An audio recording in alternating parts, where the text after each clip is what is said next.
Well, got the other side done here.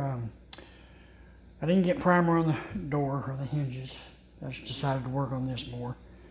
I did get a lot of the door wire brushed around the edge.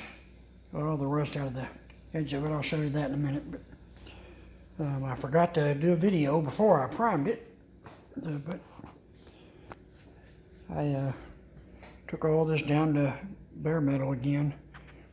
I'd had it down to bare metal once, but me crawling in and out of it doing things inside the car, I scratched it up there. So by the time I didn't have much primer on there, I just put enough on it to keep it from rusting. By the time I sanded the scratches out, there wasn't much of it left, so I just went ahead and took it down to bare metal just to make sure.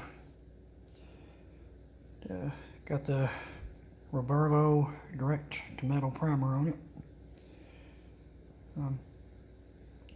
One thing I've learned about this primer, this primer is only $90 a gallon, which, you know, they always say you get what you pay for. But I told the guys at the paint store I need some good direct to metal primer, and they suggested this. I had no idea of the price of it because I was buying almost $5,000 worth of stuff at one time. But the dang black epoxy that I got on the quarter panels, that stuff was almost $200 a sprayable gallon, where that Roberlo direct to metal primer is only $90 a sprayable gallon. So, but I was getting ready to say, one thing I've noticed right here, that area, I don't know if you can see it there. I piled the primer on heavy there because I had some pinholes in the weld. And there it is. It began to crack because I piled it on so heavy. So I got to sand that out. So this is like, I used some 5-star primer many years ago, probably 25 years ago, on a side job I was doing down at my father-in-law's house, and I buried that primer up on it without letting it flash off real fast, or without letting it flash off like I need to, and it cracked everywhere, and I ended up having to sand all that off and repaint it. So I learned my lesson the hard way. But this primer here, just got to take note not to pile it up like that. I knew better, but I did that in that one spot. But that crack is growing. It was just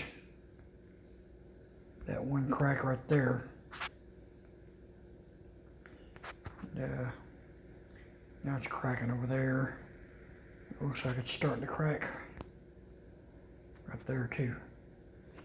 But oh, I'm not gonna lie, I piled it on. There's a lot there, but all the rest is here I didn't. There's 3 coats on this side, and I waited 15 minutes between each coat. And on the other side over here, I didn't mix up quite as much. I only got 2 coats on it, but it's enough for right now. I'll sand it, see how it does. If it needs more, I'll put more on it. But main thing I'm worried about doing right now is I'm fighting a sneeze. Get this done, and I think I've kind of changed my plan up a little bit. I was going to put the doors in here and test fit them first, but I just wanted to hurry up and get primer on this thing so it can be drying. But I'm going to probably get some primer on the inside of the doors, or the doors yourself, and then test fit them on the car again,